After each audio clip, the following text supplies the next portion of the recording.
사무엘하 6장 16절로 23절의 말씀을 가지고 여호와 앞에서라는 제목으로 하나님의 말씀을 함께 나누고자 합니다. 사울에 이어 이스라엘의 두 번째 왕이 된 다윗은 사실 왕으로 즉위하기까지 그의 인생은 그리 순탄치만은 않았습니다. 다윗은 사무엘 선지자를 통해 왕으로 기름 부음을 받은 후에 그의 주가는 서서히 올라가게 되었죠. 그런데 문제는 사울 왕으로부터 미움과 시기를 받게 되었다는 것입니다. 다윗을 볼 때마다 사울 왕의 심기가 매우 불편한 나머지 사울 왕은 어떻게 하면 다윗을 죽일 수 있을까 그 기회를 호시탐탐 엿보고 있었습니다. 이때 다윗은 생명의 위협을 느낀 나머지 이제 10년이라는 짧지 않은 기간 동안 사울 왕을 피해 이제 도망자의 삶을 살게 됩니다. 그러면서 우여곡절 끝에 다윗은 이스라엘의 두 번째 왕이 되었습니다. 다윗은 왕이 되어 두 번에 걸쳐 블레셋과의 전쟁을 치르게 되는데 모두 다 하나님의 은혜로 승리를 하게 되죠. 그러면서 무너졌던 이스라엘의 나라가 서서히 주권도 회복하게 되고 그리고 예루살렘을 정복하면서 이스라엘의 새로운 수도로 삼게 되었습니다. 그런데 시간이 지나면서 이스라엘이 정치적으로나 군사적으로 안정적인 기반을 확립하게 되었는데 여러분 사무엘상 4장에 보면 엘리 선지자가 활동하던 당시에 이스라엘이 블레셋에 패하게 됩니다. 그러면서 이스라엘 군인 4,000명이 여러분 죽게 되죠. 4,000명이라고 하면요 우리 교회 몇 배입니다. 이렇게 해야 여러분들이 실감할 수 있겠죠. 우리 장로님이 오늘 또 기도했지만은 지금 러시아와 우크라이나가 대치 중에 있지 않습니까?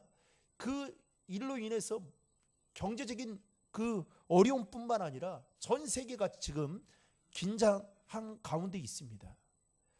그야말로 약자들이 어려움에 처한 상황에 있는 것이죠. 그런데 이스라엘이 군인들이 4,000명이 죽었습니다. 그런데 얼마 지나지 않아서 또다시 블레셋이 이스라엘을 공격해 오게 됩니다. 그러면서 이때는 이스라엘 군인 3만 명이 죽고 엘리 선지자 두 아들이 그 자리에서 죽게 되는 그야말로 엄청나게 아픔을 겪게 됩니다. 심지어는 하나님의 임재와 영광을 상징하는 법궤인 언약궤라고 말할 수 있는 이 법궤까지 빼앗기게 되죠. 여러분 당시 이스라엘에 있어서 언약궤는 하나님 그 자체였습니다. 그래서 이스라엘 백성들은 언약궤를 대할 때마다 마치 하나님을 대하듯 그렇게 바라보고 대했습니다. 왜냐하면 이스라엘 백성들은 언약궤가 자신들을 돕고 지켜주신다라는 그 믿음에 대한 확신이 있었습니다. 마치 믿는 사람들이 십자가를 볼 때 그 바라보는 그 심정으로 이스라엘 백성들은 언약궤를 바라보았다는 것이죠. 왜냐하면 이스라엘 역사를 보면 언약궤가 있는 곳에 항상 이스라엘의 승리가 있었기 때문이었습니다. 그러나 이스라엘 백성들은 가끔 언약궤를 하나님보다 더 크게 더 높게 바라보는 우상시 여기는 어리석은 죄를 범하기도 했습니다. 문제는 이스라엘 백성들이 언약궤에 대한 본질적인 의미는 완전히 잊어버리고 형식에만 치우쳐 있었다라는 것입니다. 그래서 하나님은 이것을 깨닫게 하기 위해서 언약궤가 있음에도 불구하고 이스라엘이 블레셋과의 전쟁에 패함으로 말미암아 뜻밖의 일을 경험하게 만듭니다. 이때부터 이스라엘 백성들이 이제 언약궤를 대하는 태도가 바뀌기 시작합니다. 옛날에는 언약궤를 바라보면 언약궤야말로 최고로 여겼는데 그리고 언약궤가 있는 곳에 늘 감사하는 마음이 있었는데 블레셋과의 전쟁의 두 번의 전쟁을 통해서 지게 되고 언약궤를 빼앗기게 되면서 이제는 이스라엘 백성들이 언약궤를 거들떠보지도 않게 된 것입니다.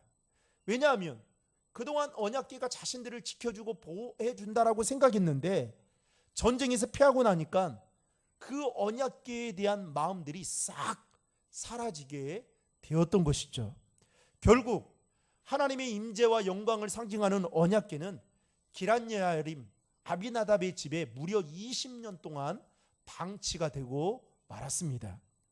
더 큰 문제는 20년 동안 언약궤가 방치되어 있는데도 불구하고 이스라엘 백성들 중에 어느 누구 하나 그 언약궤를 되찾아오겠다라는 마음을 가진 사람이 단 한 사람도 없었다는 것이 문제였다는 것이죠. 다윗은 이 소식을 듣고 마음이 편치 않았습니다. 그래서 다윗은 전쟁에서 승리를 하고 나면 반드시 예루살렘으로 언약궤를 되찾아오고 말겠다라는 그 마음을 품게 됩니다. 게다가 그때 당시 이스라엘은 남과 북으로 나뉘어져서 하나가 되어 있지 못한 상태였습니다. 그래서 다윗은 전쟁에서 승리하고 나면 이 언약궤를 중심으로 여호와 신앙을 극복하고자 하는 마음을 갖고 백성들의 혼란한 신앙의 문제를 다시금 신본주의적 다윗 왕국의 그 통일을 통하여 공고히 세워야겠다라는 그 마음을 품게 됩니다. 그리고 오늘 본문 1절을 보시면 다윗은 언약궤를 메어오기 위해 3만 명의 군사를 선발해서 발의 유다 즉 기럇예아림으로 이 3만 명의 군사를 보내게 되죠. 그리고 아비나답의 20년 동안 방치되어 있던 그 언약궤를 이제 새 수레를 실어서 예루살렘으로 운반을 하게 됩니다. 아유라는 사람이 앞에서 소들을 몰면서 수레를 끌고 가고 있고 그리고 우사가 뒤에서 그것을 보면서 오고 있었습니다. 다윗과 이스라엘 모든 사람들은 잣나무로 여러 가지 악기들을 만들고 여호와 앞에서 연주를 하고 있었습니다. 그런데 갑자기 수레를 언약궤를 실은 그 수레를 끌던 소가 갑자기 날뛰기 시작했습니다. 언약궤가 땅에 떨어질 위험에 처하자 뒤따라오던 뒤에 오고 있던 앞에는 누가 있었습니까? 아유라는 사람이 있고 뒤에는 우사라는 사람이 있었는데 그 우사가 언약궤를 손으로 붙잡았습니다. 그런데 문제는 이 일로 인해서 이 우사라는 사람이 하나님의 징계를 받아 그 자리에 죽게 되는 그야말로 예상치 못한 뜻밖의 일이 일어나고 말게 되었습니다. 여러분 구약의 율법에 따르면 언약궤 안에는 세 가지가 담겨져 있었습니다. 아론의 쌍난 지팡이와 그리고 만나를 담은 금 항아리와 십계명이 담긴 두 돌판이 그 안에 담겨져 있었습니다. 그야말로 이스라엘이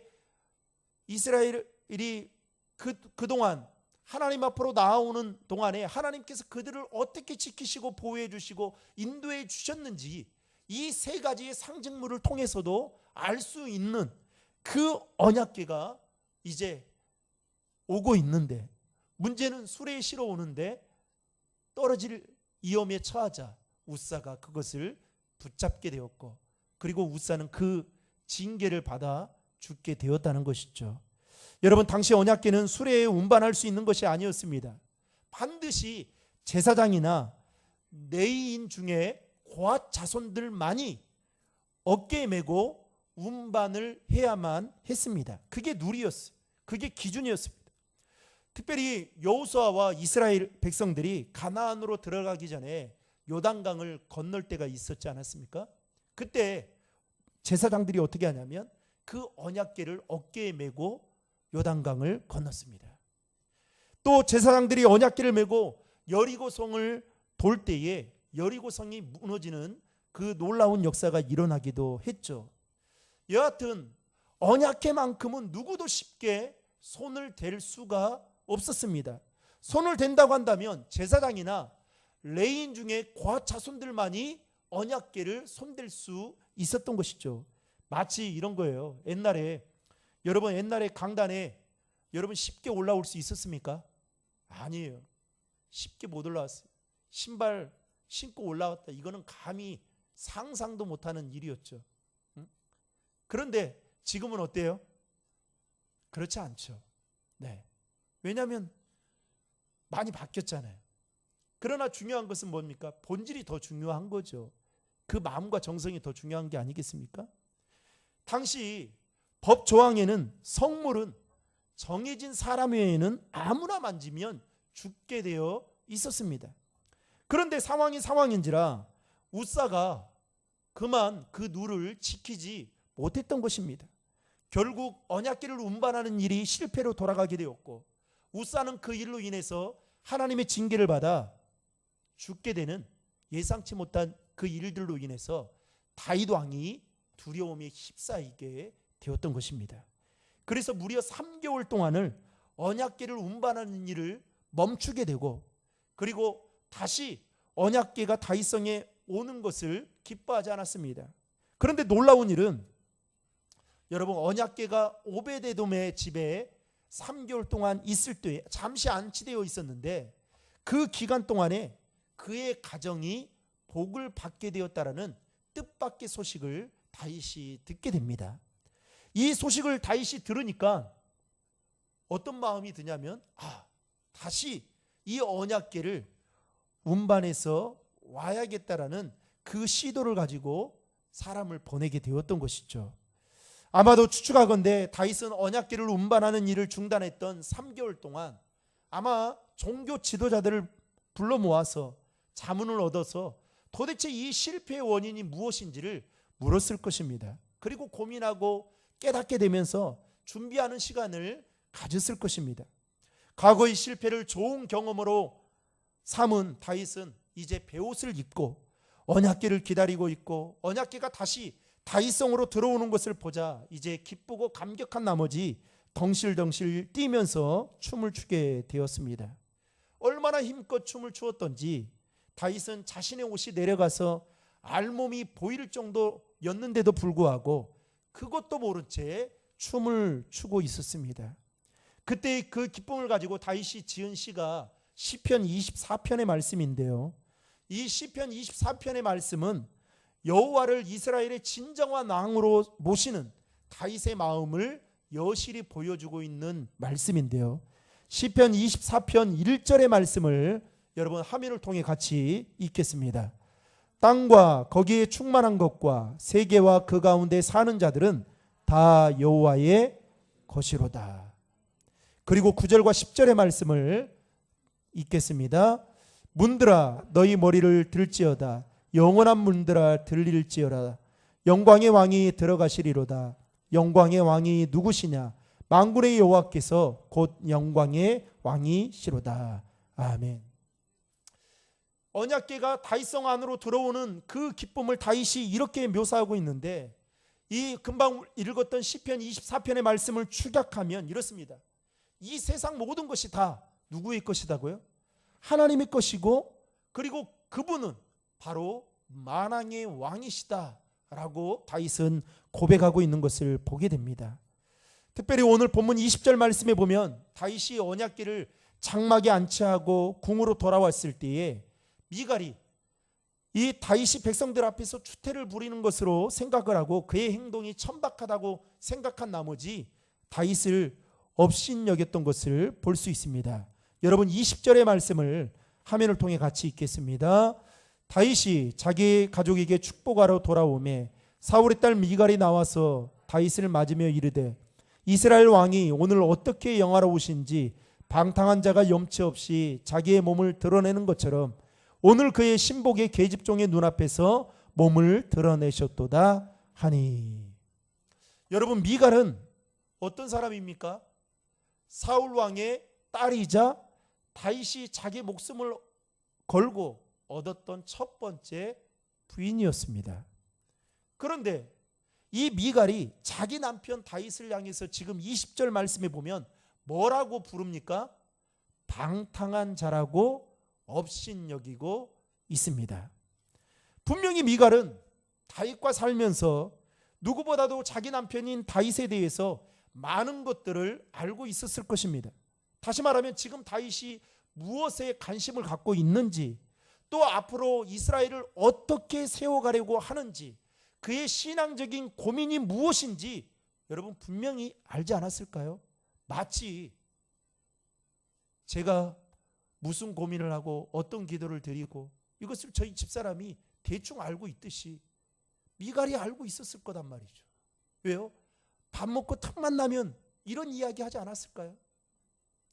그렇다면 언약궤가 지금 다윗성 안으로 들어올 때에 너무 기뻐서 옷이 내려가서 알몸이 보일 정도로 춤을 추고 있는 남편 다윗을 보면서 미갈이 여러분 어떻게 행동해야 될까요? 방탕한 자라고 업신여겨야 될까요?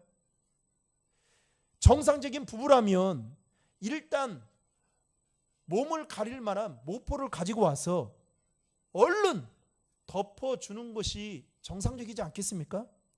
그리고 조용한 곳에 불러서 차근차근 이야기하면서 그래도 왕인데, 명색의 왕인데 좀 자제를 하면 어떻겠냐, 이렇게 조곤조곤 말하면 되지 않겠어요? 그런데 미갈은 그렇게 하지 않고 남편 다윗이 왕으로서의 체면과 풍위를 훼손시킨다라고 생각을 하고 방탕한 자라고 업신여겼다는 것입니다. 여러분 미러 짐작하건대 미갈은 다윗에게 이렇게 말했을 것 같습니다. 제가 미갈에 한번 대봤어요. 여보, 잠깐만 나 좀 봐봐요. 근데 여보 불렀을 때 눈초리가 별로 좋지 않은 눈초리 있죠. 딱 이렇게, 여보 잠깐 좀 나 좀 봐봐요. 지금 당신이 제정신이에요? 아니 명색에 왕이 백성들 앞에서 그게 뭐하는 짓이에요? 내가 창피해서 진짜 눈 뜨고 못 보겠어요. 그렇게까지 옷이 내려가는 걸 모르고 미친 사람처럼 기뻐서 춤을 추는 게 정상적이에요? 여러분 이렇게 말하지 않았을까요? 여러분 하나일 때를 한번 생각해 보세요. 하나스 남편들에게 말할 때 아마도 원성을 높이면서 다윗을 나무랬을 것입니다. 다윗을 나무랬을 때에는 왕으로 생각하지도 않았을 거예요. 밑에 마치 밑에 사람처럼 그렇게 취급하며 말했을 겁니다. 이때 자신을 향해 큰 소리치는 부인 미갈을 향해 다윗이 얼마나 말하고 싶었을까요? 그런데 큰 싸움이 날까 봐 꼭 참고 대신 속으로 이런 마음을 품었겠죠. 제가 다윗이 돼봤어요. 당신은 내 마음 모를 거야. 내가 이 자리에 있기까지 내 인생이 파란만장한 인생이었는데 내가 사울왕을 피해서 무려 10년을 도망자의 삶을 살았는데 당신이 내 마음을 얼마나 알겠어. 그런데 도망자의 삶을 살았는데도 불구하고 나를 환난 가운데 지켜주신 분이 누군지 알아? 하나님이셔. 하나님의 은혜를 생각하면 자다가도 벌떡 일어나 춤추고 싶은 마음이 지금 내 마음이야. 전쟁에서 빼앗겼던 그 하나님의 임재와 영광을 상징하는 언약궤가 다시 이 다윗성 안으로 들어오는데 얼마나 기쁘지 않아? 지금 말은 못하고 속으로만 생각하는 거예요. 그래서 내가 춤을 추는 거야. 춤을 추다가 나도 모르게 옷이 내려간 건데 뭐가 문제가 돼? 나에게 이런 것은 전혀 문제가 되지 않아. 왜 그런지 알아? 내가 춤을 추는 건 하나님의 은혜가 감사해서 하나님 앞에서 춤을 추는 거야. 이런 내 마음을 당신이 알란가 모르겠어요. 속으로 말했을 것입니다. 여러분, 오늘 이 사건을 통해서 다윗과 미갈이 평소에 하나님을 어떻게 대했는가, 어떻게 생각했는가가 여지없이 드러나는데 다윗과 미갈의 차이점은 단 한 가지입니다. 다윗은 하나님께 초점을 맞춰져 있는 반면에 미갈은 사람에게 초점을 맞추고 있다라는 것입니다. 물론 여러분 왕인지라 하나님 앞에서 단정하고 품위 있는 태도 매우 중요합니다. 하지만 다윗은 자신의 치부가 드러나면서까지도 기쁘게 춤을 출 수 있었던 이유는 단 한 가지였어요. 오늘 성경은 그거에 대해서 분명하게 말합니다. 여호와 앞에서라는 그 마음이 확고했기 때문이었습니다. 그래서 오늘 본문 5절, 14절, 16절, 21절에 보면 반복해서 사용하고 있는 문장이 있는데 그게 뭔지 아십니까? 그게 바로 여호와 앞에서 오늘 말씀의 제목입니다. 라틴어로 말하면 코람데오라는 말이죠. 총 5번 사용하고 있는데요. 여러분 5절의 말씀을 화면을 통해 같이 읽겠습니다. 시작.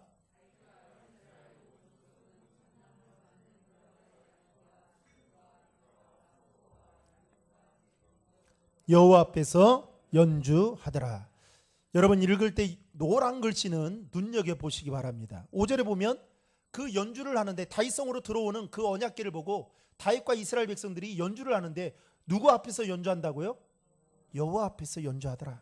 여러분 14절의 말씀을 같이 읽겠습니다. 14절과 16절의 말씀을 같이 읽겠습니다. 다윗이 여호와 앞에서 힘을 다하여 춤을 추는데 그때 다윗이 베옷을 입었더라.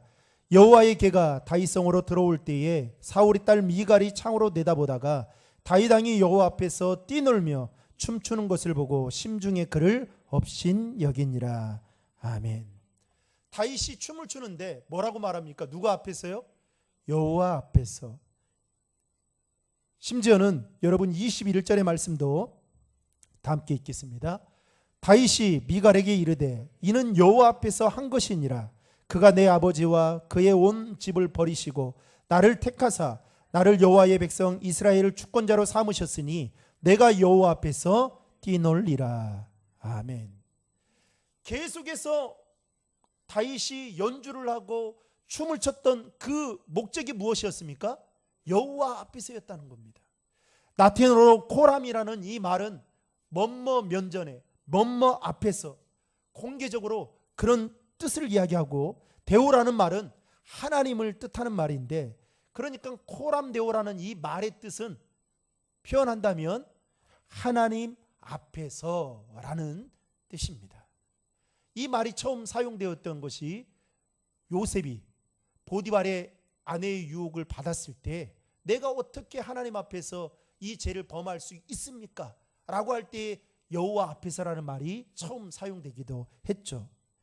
다윗은 사람들 앞에서 이스라엘 왕이라는 신분보다 여호와 앞에서 그분의 종이라는 신분을 더 귀하게 여겼던 사람이었습니다. 따라서 다윗은 여호와 앞에서 하는 것이라면 지금 자신이 옷이 내려갈 정도로 춤을 추고 있는 모습이 다른 사람들의 눈에는 수치스럽게 보이고 심지어는 자신의 아내에게 미갈에게는 업신여김을 받을 만큼 부끄러운 일처럼 보일 수 있었겠지만 다윗에게는 아무런 문제가 되지 않았다는 것입니다. 왜요?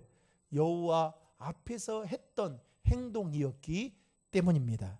그러나 반대로 미갈은 사람들의 시선과 사람들의 체면을 중요하게 생각한 나머지 왕의 채통이 있어야 되고 왕은 지조가 있어야 된다고 생각했기 때문에 정색을 하면서 다윗 왕을 업신여겼던 것입니다. 사랑하는 성도 여러분, 우리가 드리는 예배, 우리가 드리는 예물, 우리가 드리는 기도, 우리가 드리는 봉사를 한번 생각해 보시기 바랍니다. 믿지 않는 사람들의 눈에는 요즘같이 바쁜 시대에 주일에도 시간을 내어서 교회에 간다, 그리고 마스크를 쓰면서 예배를 드리는 것이 믿지 않는 사람들에게는 광신도들처럼 보일 것입니다. 그것도 부족해서 교회에 와서 청소도 하고 또 여러 가지 교회 일을 하는 거 믿지 않는 사람들은 도무지 이해하지 못할 일입니다. 또 경제적으로 어렵고 돈 한 푼이 아쉬운 때에 교회에 가는 것도 부족해서 여러분들이 예물까지 드린다, 이거는 더더욱 이해하지 못하는 일이겠죠. 게다가 기도는 힘들고 어려울 때만, 아주 중요한 날에만 마치 복을 빌듯이 하는 게 기도라고 생각하는데 매일마다 새벽 기도회를 나오고 틈틈이 시간을 내어서 교회에 와서 기도를 하는 그 모습을 볼 때에 믿지 않는 사람들은 도무지 이상하게 생각할 뿐만 아니라 고개를 까우뚱거리기도 할 것입니다. 그러나 우리가 기억해야 할 것은 믿지 않는 자들이 이상하게 바라보고 생각하는 우리의 신앙적 행위들이, 즉 주일을 성수하고 또 예배를 드리고 예물을 드리고 기도를 하고 교회 봉사를 하는 모든 것들이 사람이 아닌 여호와 앞에서라는 마음으로 한다면 여러분 절대로 사람들의 말에 또 사람들의 시선에 흔들릴 필요가 없다라는 것이죠. 진짜 믿음의 사람은 여기에서 드러나게 되어 있습니다.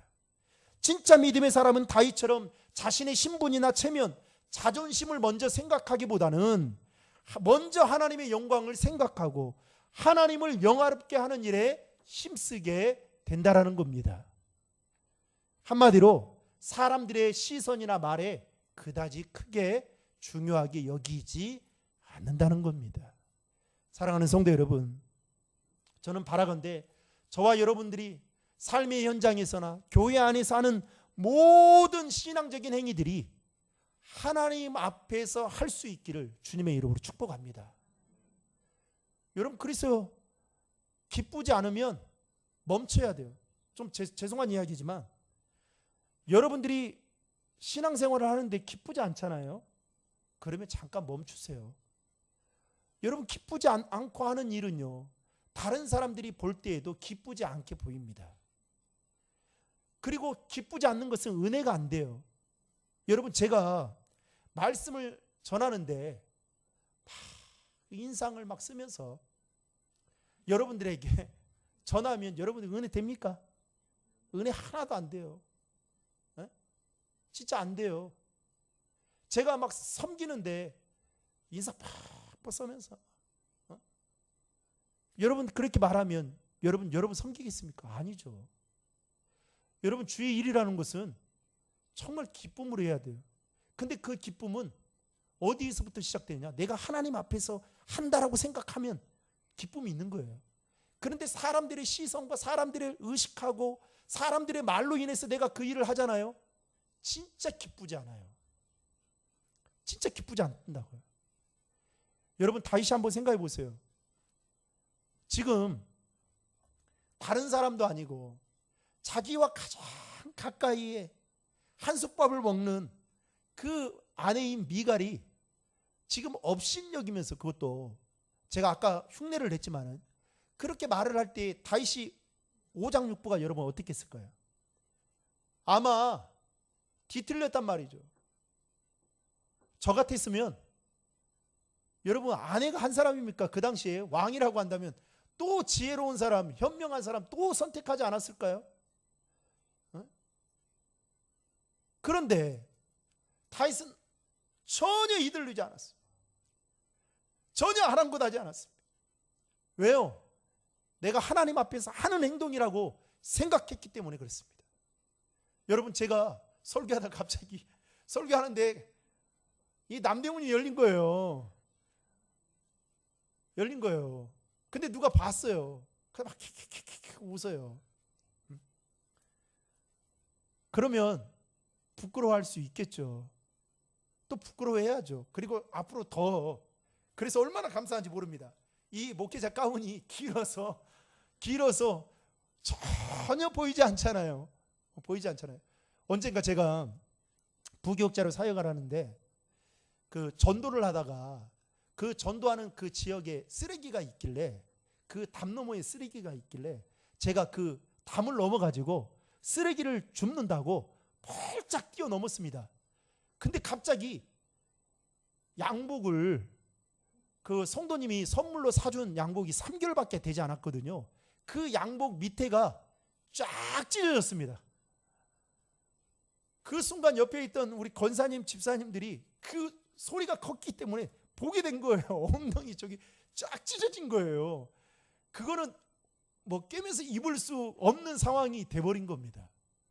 그때 제가 얼마나 부끄러웠는지 막 에휴, 그냥 내버려 둘 걸.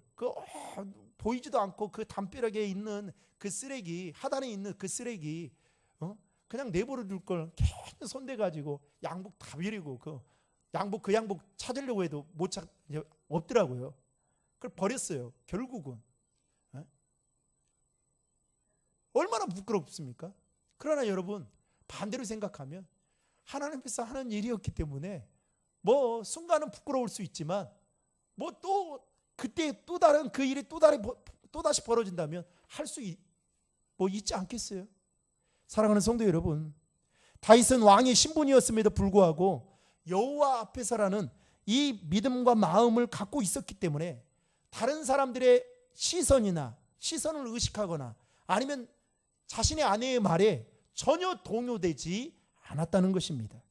심지어 그의 행동을 이해해 주지 못하는 자신의 아내를, 그리고 자신을 업신여긴 그 아내를 뭘 할 수 있었겠지만 그는 결코 흔들리지 않았다는 것입니다. 왜요?